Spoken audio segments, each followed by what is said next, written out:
Oui, aujourd'hui, on va examiner de près une intervention récente de Marine Le Pen. Oui, sur la situation au Proche et Moyen-Orient. Exactement. On a un extrait vidéo et l'idée, c'est de décrypter un peu son analyse, sa vision pour la France dans cette région. Alors oui, d'entrée, elle brosse un tableau assez tendu, hein. Très tendue. Le chaos en Syrie, la situation des chrétiens, le conflit Hamas-Israël à Gaza, et elle mentionne aussi la position du président de l'autorité palestinienne. Qui a condamné le 7 octobre, c'est ça? Oui, condamner et demander la libération des otages.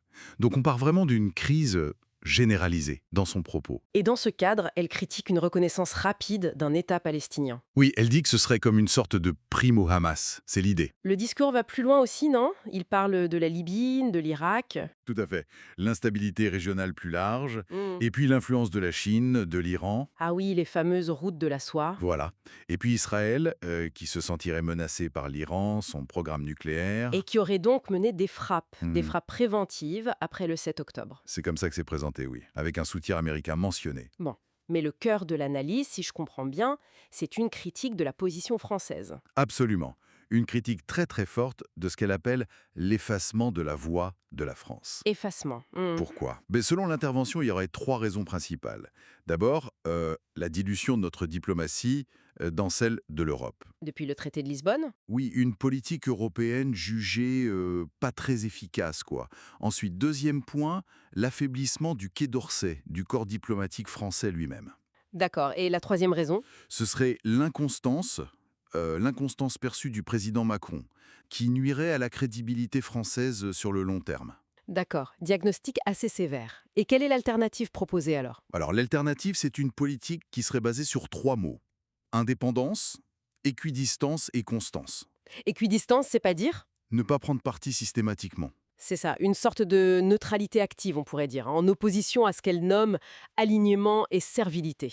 Elle déplore un déclassement de la France, en fait. Oui, une France un peu tiraillée entre ses anciennes amitiés, Israël, Liban, Égypte, et puis une dépendance qu'elle juge trop forte envers certaines monarchies du Golfe. Et un manque d'initiative française qui marque. Voilà.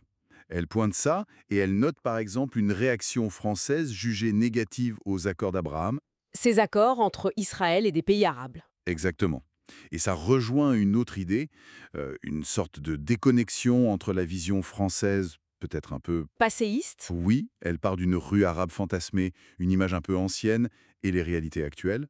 qui serait quoi ces réalités? Ben, la montée de l'islamisme d'un côté, mais aussi la prospérité, l'influence des pays du Golfe. D'où un appel à travailler avec certains pays de la région. Oui, elle cite les Émirats, la Jordanie, pour lutter contre l'islamisme et accompagner les changements sociaux.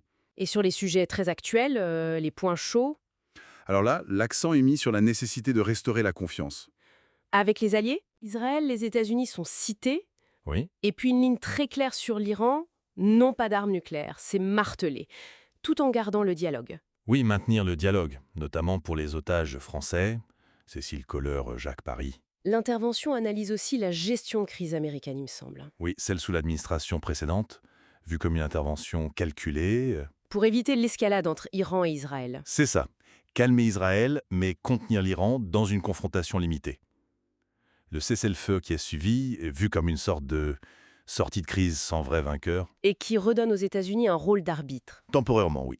L'analyse souligne aussi la qualité du renseignement israélien dans cette affaire. Bon, alors si on synthétise, quels seraient les grands objectifs pour la France selon cette vision Fanta?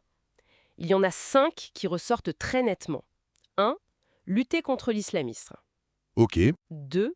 Garantir la sécurité d'Israël. 3. Protéger la souveraineté du Liban. Important aussi, oui. Maintenir la paix internationale, donc. Pas d'armes nucléaires dans la région.